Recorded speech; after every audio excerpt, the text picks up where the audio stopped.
We started with bash scripting last time. Let me get some examples. Let me first connect to the VPS, and I can work on VPS as well.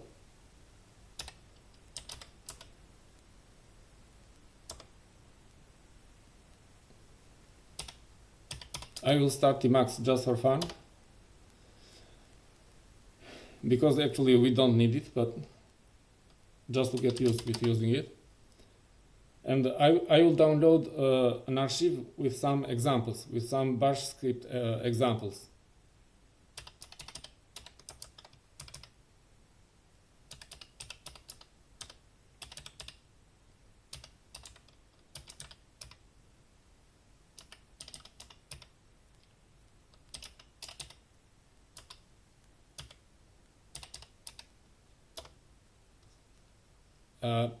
Maybe you know that this wget is used to download something from an URL from the internet.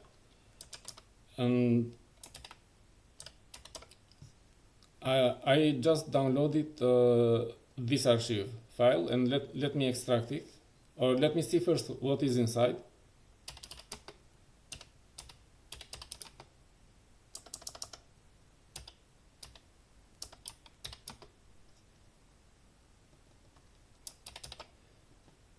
So, as a reminder, this is a table. It is we are looking at the table of the archive. This is verbose, this v.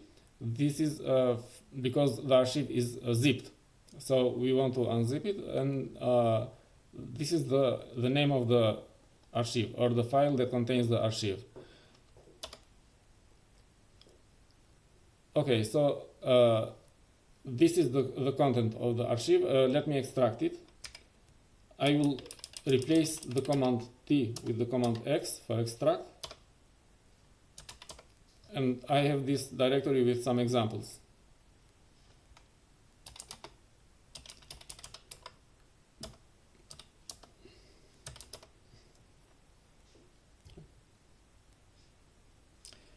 And now let me start with an example with branching, with if.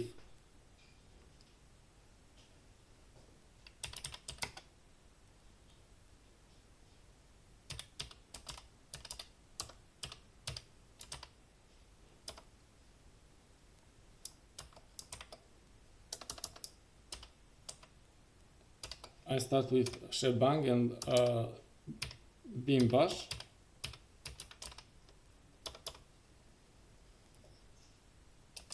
And then I will write again a for loop.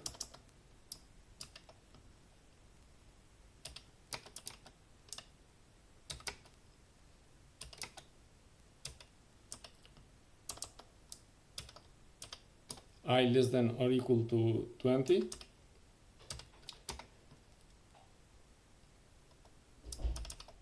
Plus plus I, increment I, do, and close with done. And here I'm starting an if.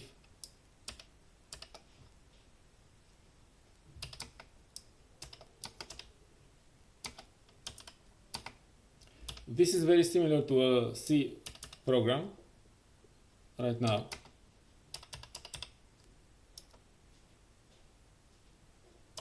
And I'm going to do something, and then if the condition is not true, I'm going to do something else. And then I close the if with phi. Phi is like a reverse, like a parenthesis. For example, this is the opening parenthesis, and this is the closing parenthesis. It is like a mirror, and this is similar, if and phi, which is the mirror of the opening token. So, and what is this condition? First of all, with this for loop, I'm counting from 0 to 20. I is taking the values from 0 to 20. And here, this is the modulo operator. It finds the remainder of the division. So if I is, for example, 7, if I divide 7 by 5, the remainder is 2. So this is the remainder of the division by 5. And this is an equal operator. If the remainder is equal to 0, if the remainder of the division by 5 is equal to 0, then I'm going to print something with the command printf.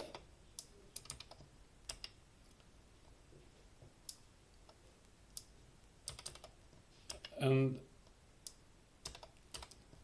here, this is the format.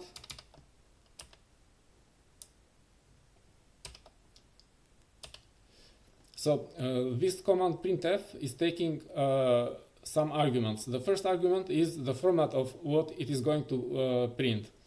And this %d is a placeholder. It is an integer placeholder. And the argument that comes next will be the value that will be placed inside instead of this placeholder. So it is just printing I, but with these angular brackets. And otherwise, if the number I is not divisible by 5, printf just %d and $i. Actually, in this case, I don't think I have to use these quotes for the argument. For this one, this is a string, so I have to use one for the first argument. But for the second argument, I don't think I have to use the quotes in this case. And then at the end, printf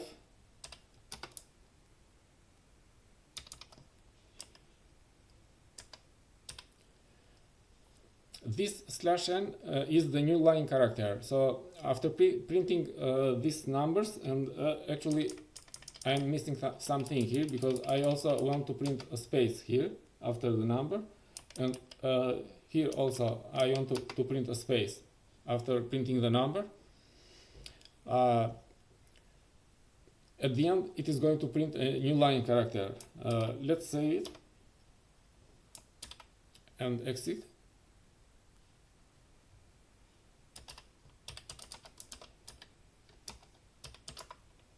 Make it executable and try it.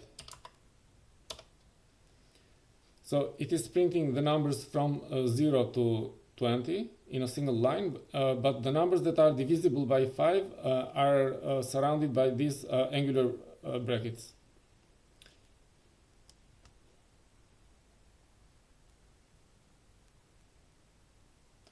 Now, I also want to mark the numbers that are divisible by 3. So let me edit the script again.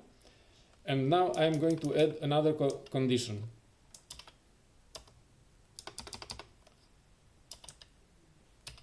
elif, and then another condition.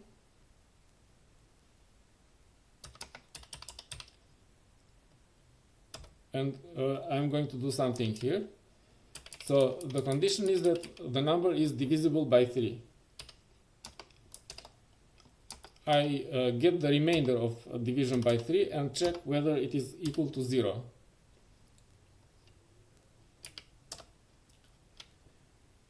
And in this case, I'm going to do something similar to this here, but I will use another kind of brackets.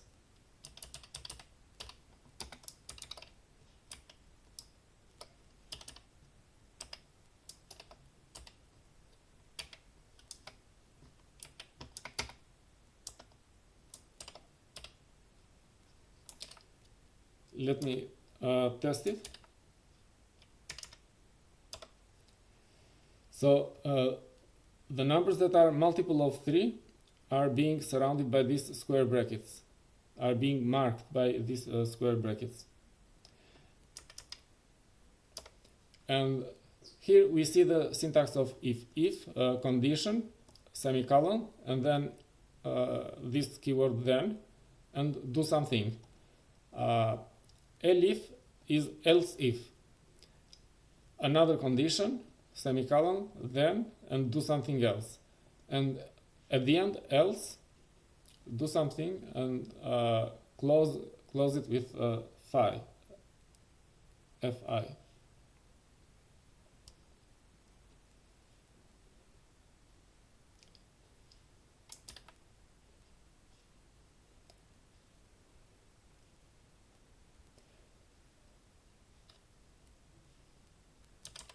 Now let us look at this example script, test integer 1.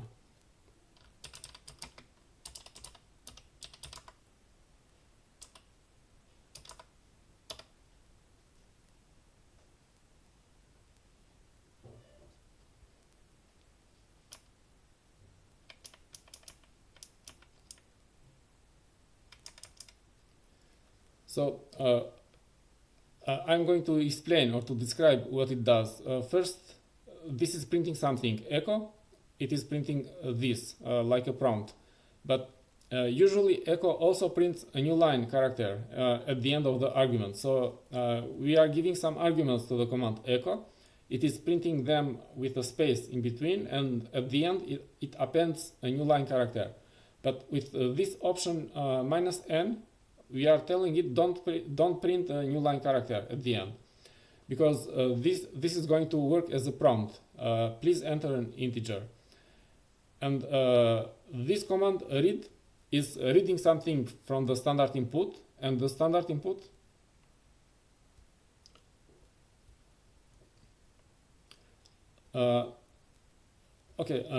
Anton is asking for the URL of the examples. Let me paste it to the chat.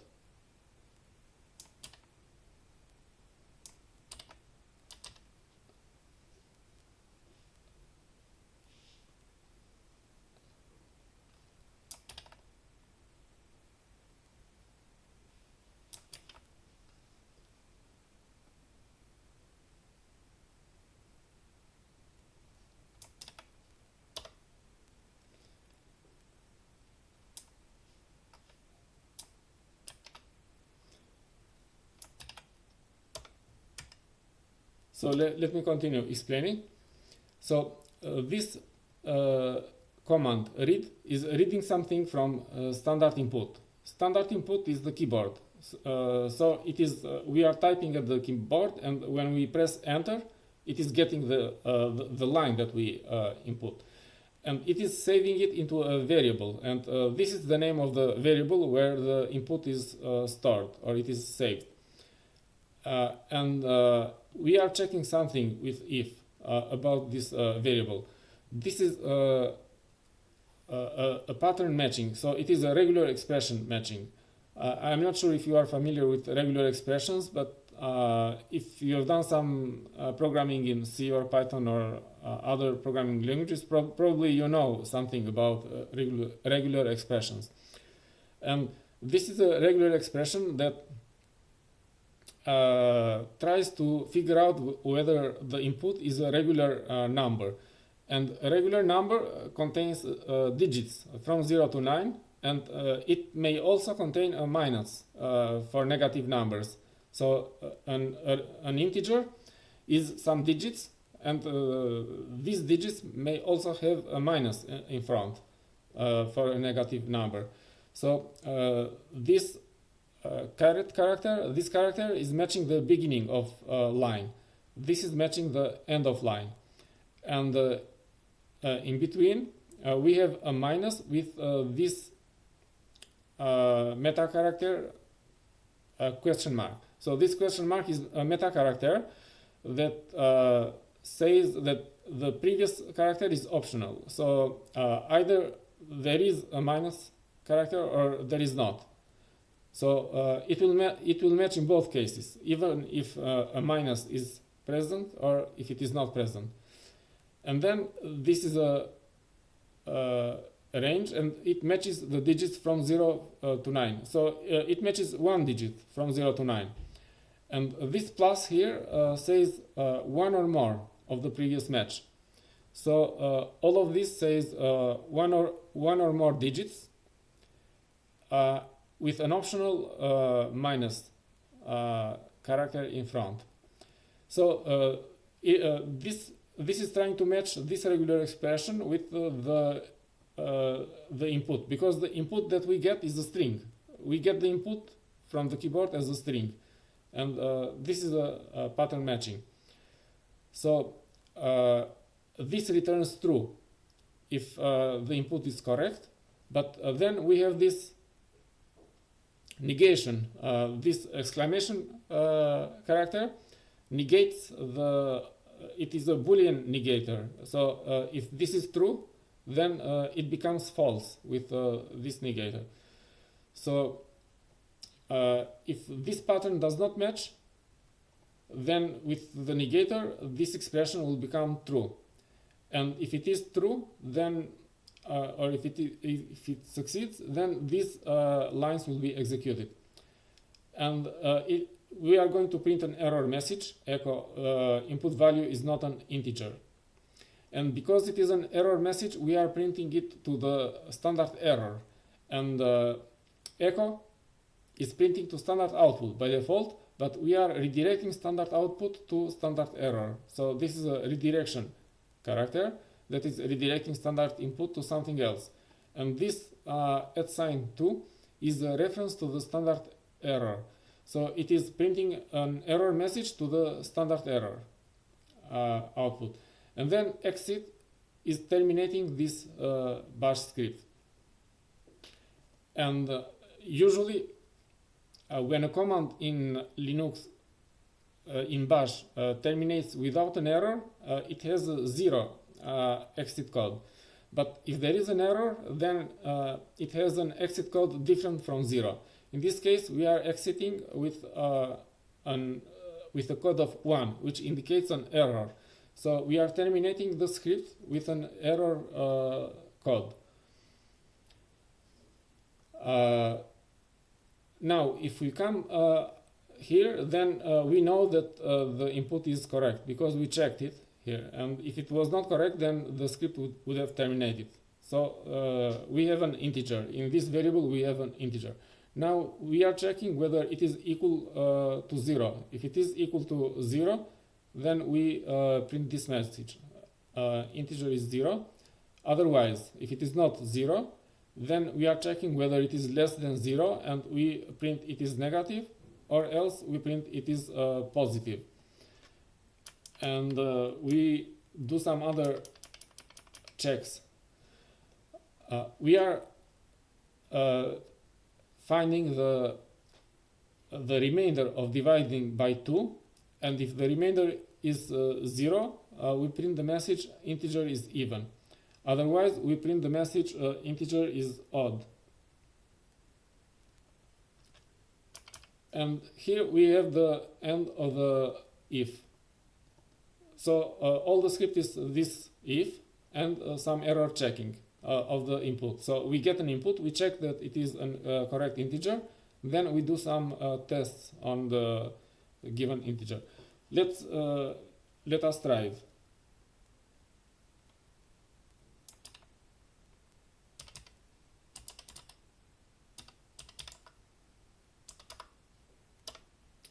Please enter an integer. I will type something that is not an integer and press enter. Input value is not an integer. Let me try again with an error again. And I append something that is not an integer. Input value is not an integer. Let me try with 0. Input is 0. Let me try again with -7, for example. Now it is giving two messages. -7 is negative, -7 is odd. Let me try with another number. 16 is positive, 16 is even. So it is working as expected. Now let us check another example script. We will check this one. Read pass. Here in this example we are trying to read a username and a password. The first command, read, is the same command that we saw before for reading something from standard input from the keyboard. But this has some other options. So it has this option -p for prompt. So we can give the prompt as an option to the command read instead of printing it with echo as we did in the previous example. So this is the prompt.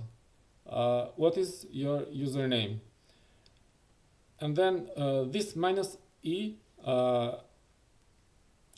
it is using readline to get the input. Readline is a library for getting input from the keyboard, and if we use a readline, it allows to correct the input. For example, if I type something wrong, I can press backspace to delete it and then correct it. This is allowed by the readline library, and this I option is providing a default reply. So we are using the username and we are providing as a default answer the current user, the name of the current user, which is in this environment variable user. So this is a variable defined by shell, by bash when we log in, and it contains the name of the current user, and we are providing it as a default answer or default reply for the username in case the user presses enter. So we are trying to read something, but the user just presses enter, then it is going to get the name of the current user. And this username is the name of the variable where the input is stored, where the input is saved by the command read. Then we print this message, welcome username. And now in the next part of the script we are trying to read the password. So we have this read command again, but we have this option S, which means silent. So this option S means silent, and silent means do not echo characters to the display as they are typed.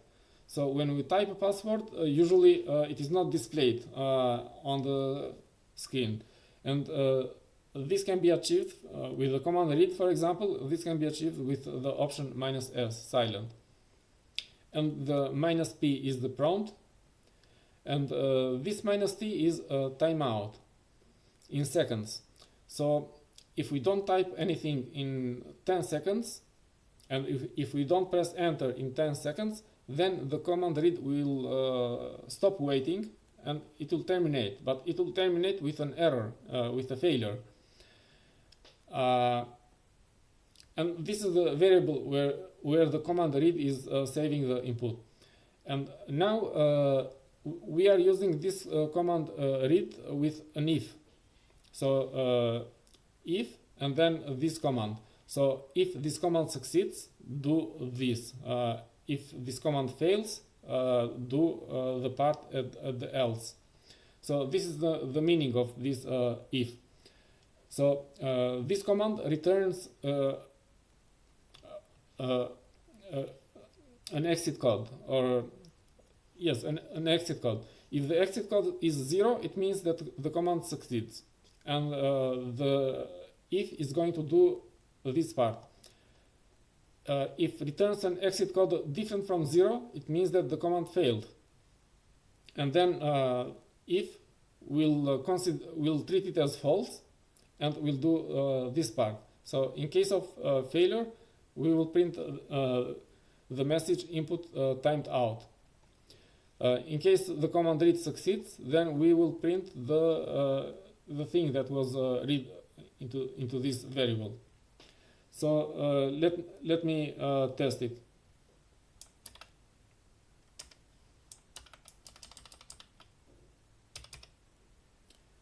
Read password. What is your username? Root. It is providing this as the default option. If I just press enter, it is going to get this one. But let me say that I'm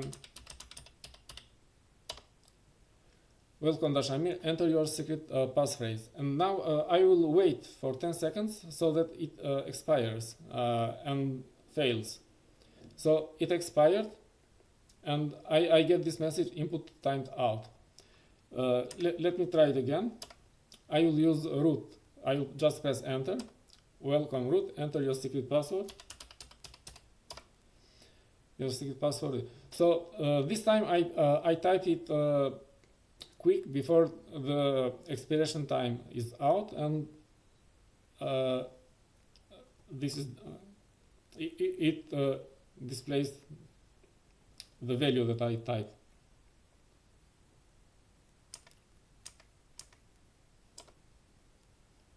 So again, here it has a timeout. If the command terminates with timeout, it fails, and this message is printed. If it succeeds in reading something, I press enter before timeout, then it is going to this command succeeds, and this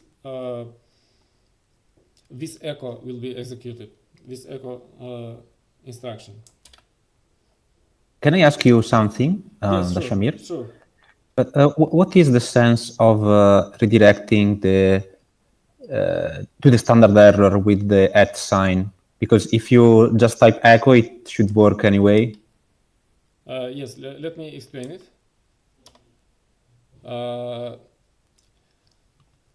So there is a difference between standard output and standard error.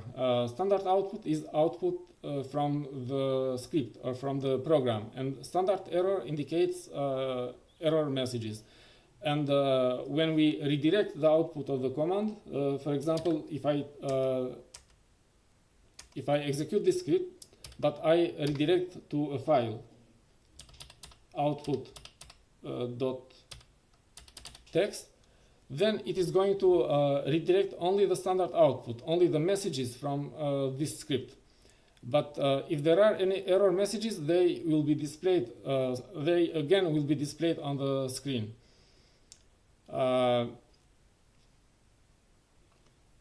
So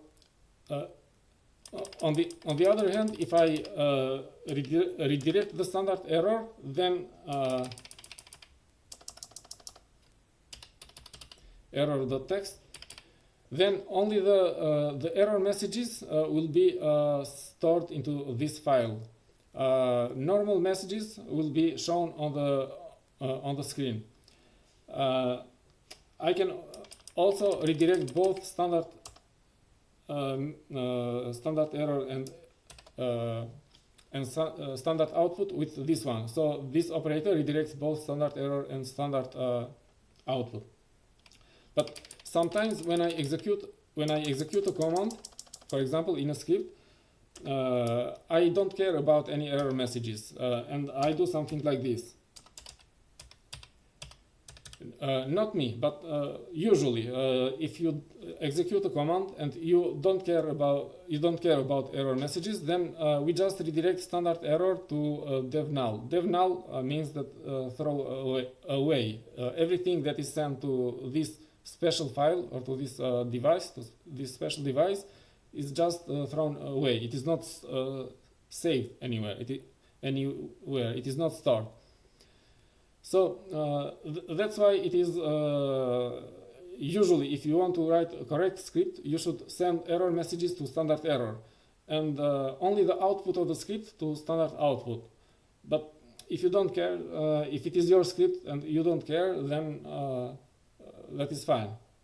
But if you write a script that is going to be used maybe by someone else, might be used by other people, it is better to distinguish between error messages and output messages.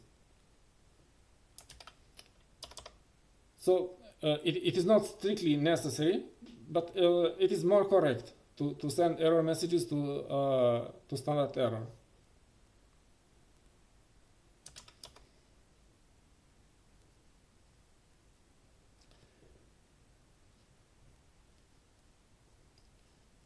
Now Thank you, Shamir. Okay. Now we will see an example that uses parameters. So when we run a script, for example, like this, we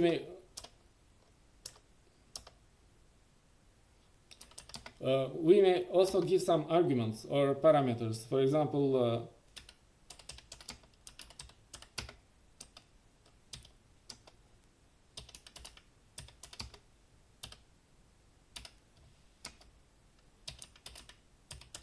so we have seen some commands that take arguments and parameters. So how can we read this from inside the script? We will see an example that explains this or tries to explain it. And this example, okay, let me type it because it is not long.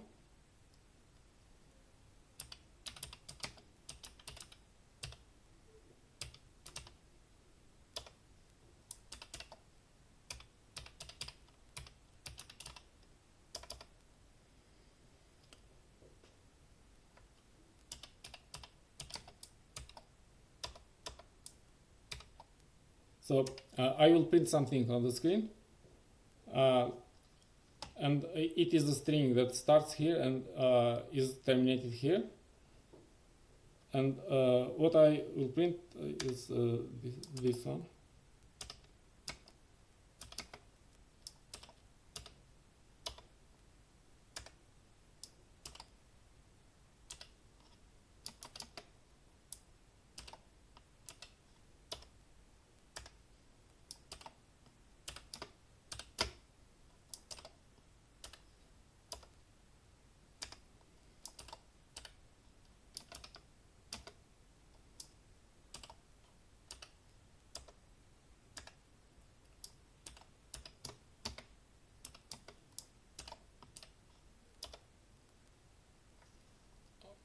Let me try to copy it.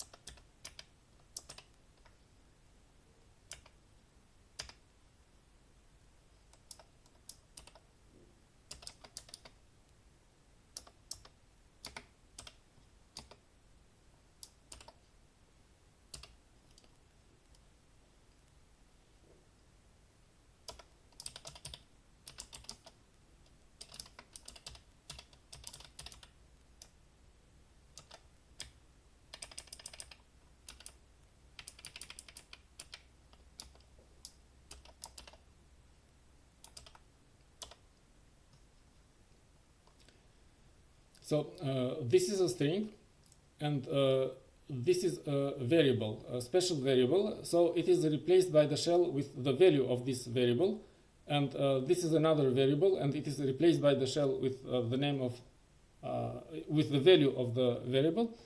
But here, this dollar is escaped by this backslash. So it will just print a dollar and 0. So this command is going to show the values of these variables, $1, $2, $3, and so on.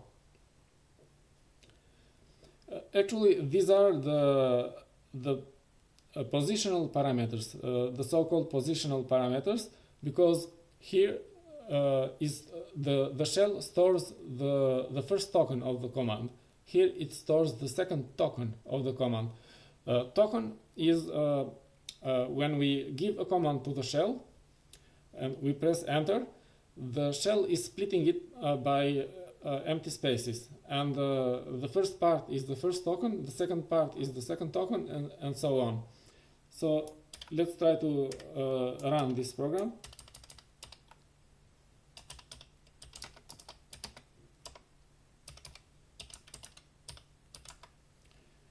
And I will run it with some arguments.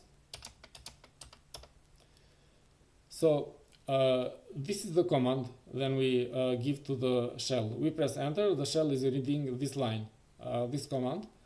It is splitting it into tokens by empty spaces. It doesn't matter, it is one space or two or more spaces. It can also be a tab. So empty spaces split tokens. And this is the first token. It is stored to the special variable $0. The second token is stored to the special variable $1, and so on, up to the 9th token. And there is also this special variable dollar and hash, which contains the number of arguments. Arguments are the tokens after the so the first token is interpreted as the name of the command by the shell, and it is trying to execute this program or this script. And then it is giving the rest of the tokens as arguments to the shell, to the script. And this is the first argument, $1, the second argument, $2, and so on. And the number of arguments is stored into this special variable $hash. So we have here the number of arguments 4.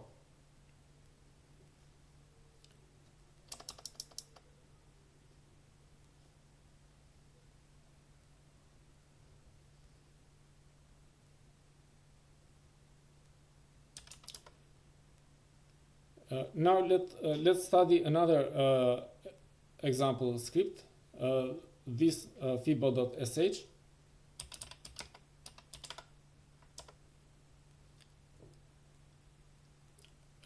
It calculates the Fibonacci numbers. I think you know what are the Fibonacci numbers, the Fibonacci sequence. For example, it starts with 1 and 1, and then the following, let me try to write here. So 1, 2, 3, 5, 8, 13. So this number is the sum of the two previous numbers. The next term is the sum of the two previous terms. So 2 plus 3, the next one is 5. 3 plus 5, the next term is 8. 5 plus 8, the next term is 13. 8 plus 13, the next term is 21. So this is the Fibonacci sequence, and these are the Fibonacci numbers. And this is in the first place. This is in the second place, in the third place of the sequence, in the fourth place, in the fifth, in the sixth place. Now we want to give the place number. So I want to know what is the Fibonacci number at the 10th place, for example. So if I give 10 as an argument to this script, it should calculate the value of the Fibonacci number that is the 10th in the sequence. So let's look again at the script. Here $1 is the first argument, and we are giving the position of the Fibonacci number in the sequence, the number that we want to calculate. And we are storing the first argument to the variable n, named n. And now we are making a test here with if, and this minus z is testing whether this is empty. We can think of it as 0 or empty. So if this is empty, it means that we did not give an argument to the script. So this $1 was actually empty. There is no first argument. So if we don't give the first argument, then we just show the usage of this script to the standard error as an error message. So the usage of this script is the name of the script and a number, and we exit with error code 1. So this $0 is the name of the script itself. As we saw, it is the first token, so it is the name of the script itself. So it will actually print the name of the script and then this n. So let me try this. Let me test this part only. I'm not giving any argument. I'm just pressing enter. So it is trying to read the first argument. It is empty. It is testing and find out that it is empty, and so it is printing the usage of this script and terminating the script. And actually, I can look at the exit code with this special variable. So this $question mark is a special variable, and it contains the exit code of the previous command or the previous script. The previous command was this one, and it terminated with exit code 1, which indicates an error.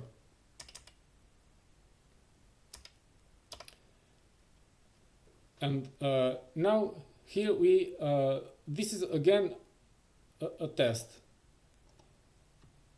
and we are testing whether this n is equal to 0. The value of the argument is equal to 0. So if the position is 0, then we just echo 0, because the Fibonacci number in the 0th place is 0, and the Fibonacci number in the place number 1 is 1. This is by definition. We can start with any two numbers. We can start with 0 and 1, or we can start with 2 and 5. It doesn't matter. And then the next one is the sum of the two previous numbers in the sequence. So by definition, we define that in the place number 0, the value is 0. In the place number 1, the value is 1. But the important thing is that here we are having again a test. This is like a test, and it either succeeds or fails. And this end, it is a logical operator actually, but in this case, the shell is evaluating the right part of this logical operator only if the left part fails, or if it succeeds. Because if this fails, no matter what is the value of the right part, then the value of the whole Boolean expression is failure. It fails. So no need to evaluate the right part if this fails. But if this succeeds, if the left part succeeds, then it is going to evaluate the right part as well. So this is like a compact if-then branching or construction. So if the expression on the left is true, then do this, and then again do this exit. The same for this one. If this expression is true, then do this and then this. But if this fails, then it will not reach to this exit command, and it will continue to the next line. It will check this one. If this fails again, so n is different from 0 and 1, then we will continue the rest of the script.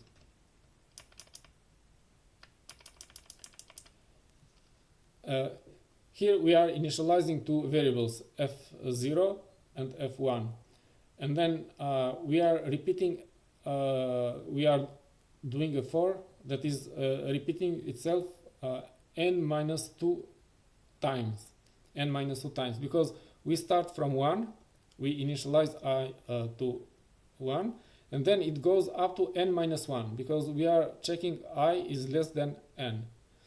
So we are repeating this n-2 times. And here we have another variable, which is the next number after F0 in the sequence, the next number in the sequence after F0 and F1. And we calculate it as the sum of F0 and F1. And then we shift F0 and F1 to the right. So F0 takes the value of F1, and F1 takes the value of the next Fibonacci number that was calculated here, Fib. And then these steps are repeated again, and then we shift to the right again, and then we shift again, until we reach to the nth number. And then at the end, we just print the value of this number, echo. So this is an arithmetic expression, and this is evaluated by the shell. The content of it is evaluated as an arithmetic expression, and the resulting value is assigned to this variable. So let us test this one. Fibo 0, 0. Fibo 1 is 1, and then Fibo 2 is 1. It is the sum of two previous numbers, these two, and then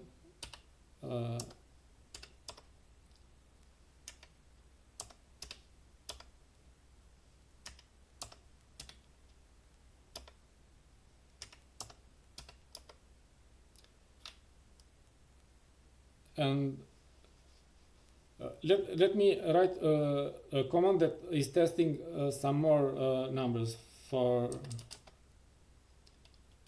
I in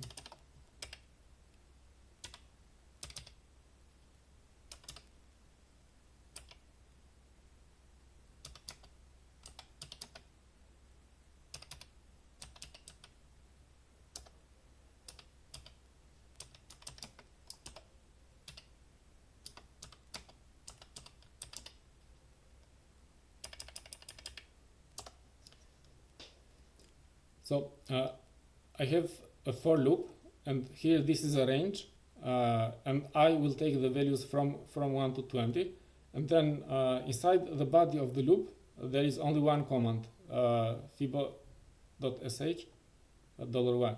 So it is going to calculate the first 20 numbers of the Fibonacci sequence,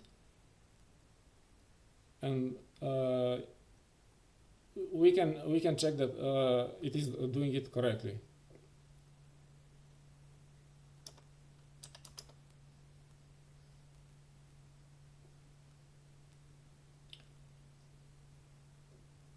Now let's see an example that is using functions.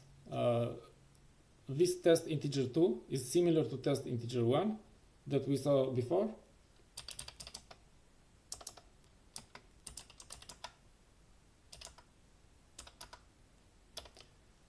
But it does the same thing, but it does it a little bit differently using functions, because we can write functions in a bash script. So here we are defining a function.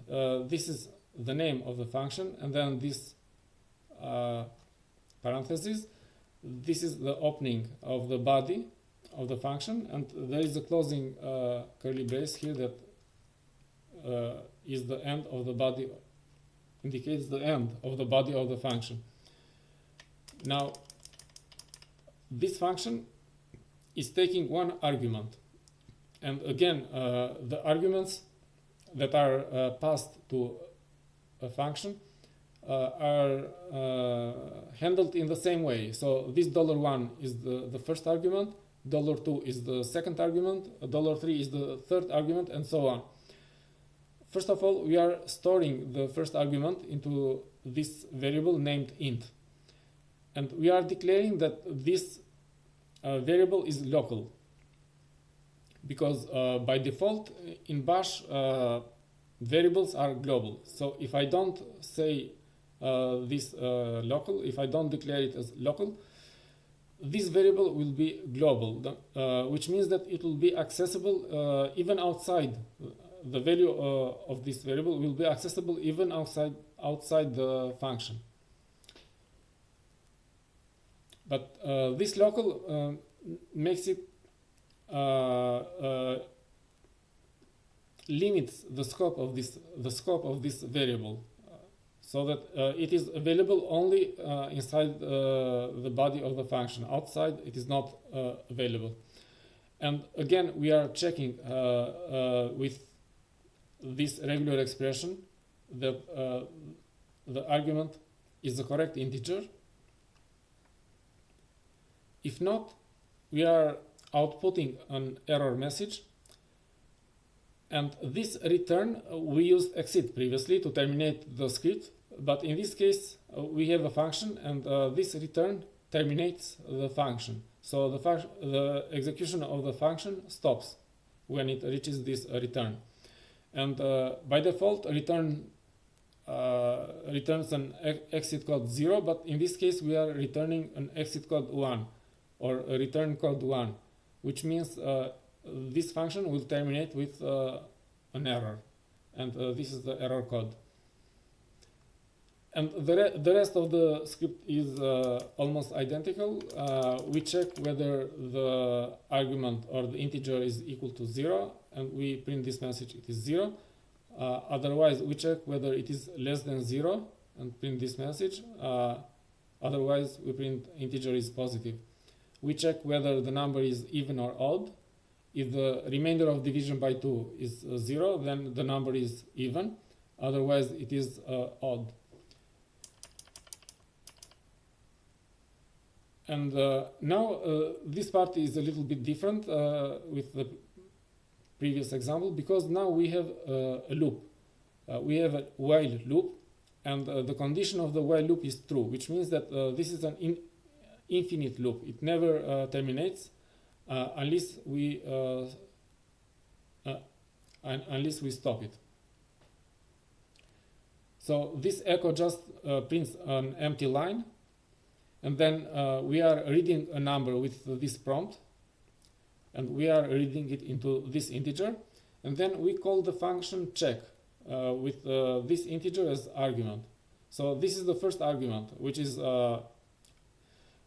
accessible as $1 inside this function.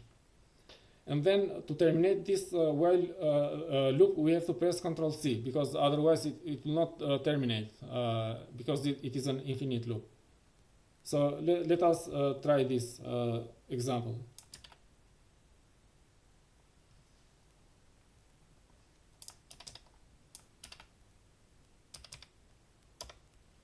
Please enter an integer, 5. 5 is positive, 5 is odd. And then, because of the while loop, it is asking again, please enter an integer, minus 6. Minus 6 is negative, minus 6 is even. 0. 0 is 0. Let me type something. Input value is not an integer. So it never terminates, so I have to press Ctrl C. Ctrl C, terminate the execution of the script.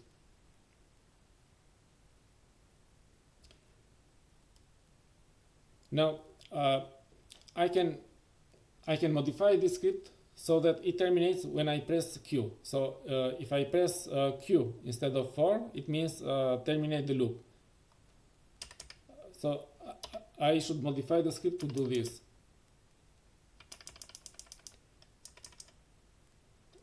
Now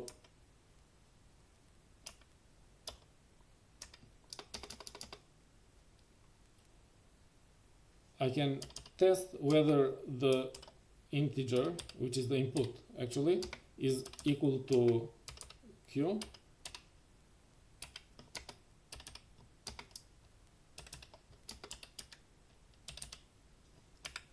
So here I am testing whether integer is equal to Q. And if it is equal to Q, then execute exit. Exit will terminate the execution of the script. Save, exit, and try it again. Let's say 9, and then, for example, 3, and then Q. When I press Q, I execute exit inside the script, and exit terminates the execution of the script.